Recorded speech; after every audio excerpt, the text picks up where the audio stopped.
Budgeting and my relationship with money.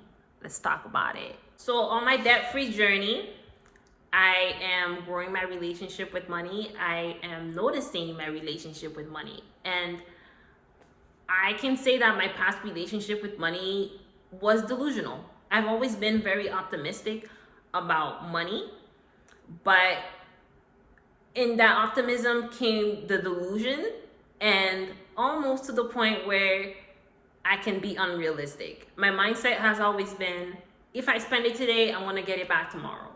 And with that came a lot of instant gratification, losing sight of my values, and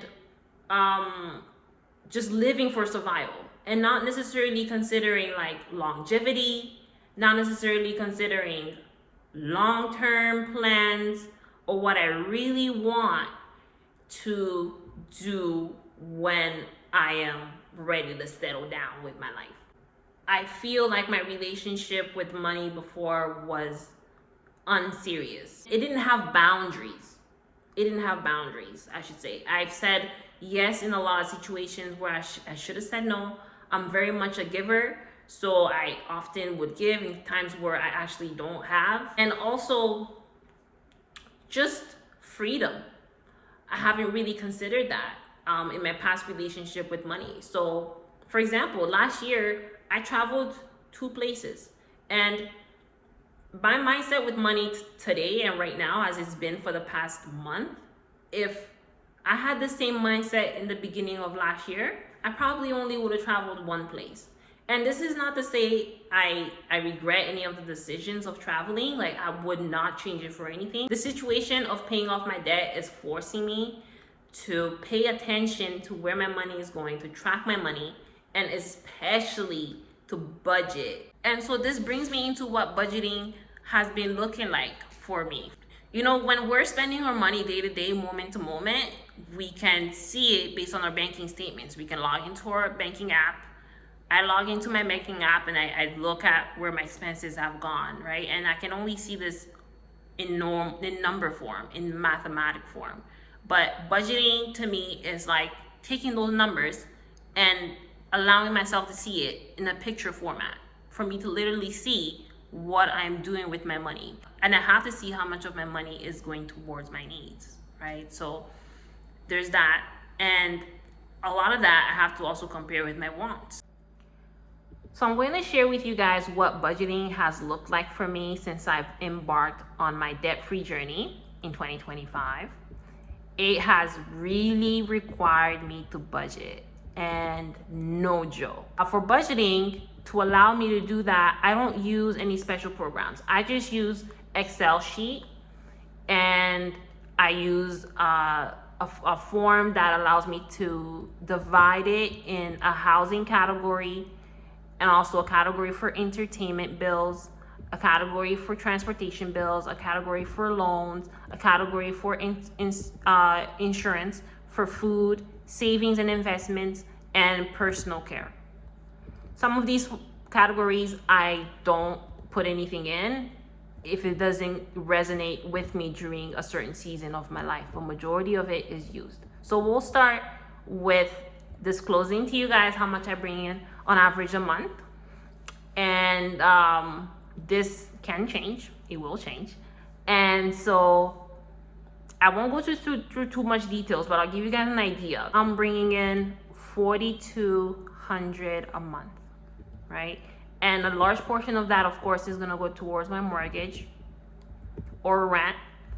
And a part of that is also going to go towards my utility bills, which on average is about $200. And my phone bill, I use pay as you go to simplify things for myself and to keep things at a decent price. So my phone bill is about $50 a month. My next part here includes entertainment. Entertainment has been a section that I've thought about a lot of if I want to keep some of these subscriptions or not under Apple, but I've kept what's mandatory, I feel. So it's including my Apple iTunes, I need my music. It's including Apple TV, I need my shows. It's including storage for Apple.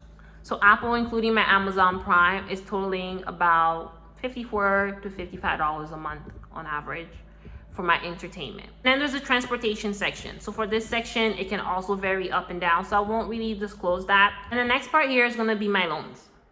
So as I told you guys, I'm trying to pay off my credit card and my student loan as soon as possible. Student loan, I'm paying off on average $1,400 a month to pay it off as soon as possible. And for my credit card, on average, I'm paying $300 a month to pay it off as soon as possible. So each month I'm spending about 16 to 17, or if some months even $1,800 towards my loans, so I can bring it all down as soon as possible. Now, in terms of my expenses towards my food as an individual, not married, so my food is costing me about $600 a month in Toronto right now. And I am trying to do my best in this area to keep it within that bracket. This is including grocery shopping, and it's also including having to go out, maybe getting a smoothie at the store while I'm on the go, get a patty at the station, or those types of small needs that might come along the way is included in there. So we're looking at about $625 a month towards my groceries.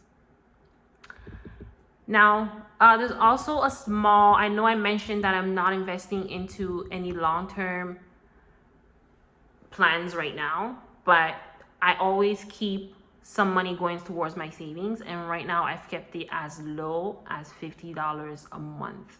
So I have 2 savings right now for rainy days, my personal one, and I have one in combination with my sister to help the compound interest pile up much quicker. My sister and I have combined a savings together. So that really helps us keep the compound interest come up faster. And it's a small fee that we pay each month, but it still counts as something in the long run, right? So small steps each day, and eventually we'll see the money grow. And that's the foundation of my budgeting form. Without going into too much details, that's essentially what budgeting is looking like for me. And it's showing me, after entering all those numbers, it's showing me how much money I have left to do other things with during the week or during the month. And it's not much at this part of my life. It's not much. I know I disclosed I'm bringing in about $4,200 a month. That is directly from my work paycheck. That is my paycheck after they've cut off all the taxes. It's not including the other ways which I'm bringing in money and finding ways to bring in money for myself, which I've mentioned on the previous video. Click here on this video to watch what other ways I'm finding to increase my income during this process of trying to pay off my debt. So I damn near feel like I'm becoming a new person. I feel like I'm becoming a new person, and I don't want to go back to how I was before. I like this. I like this, guys.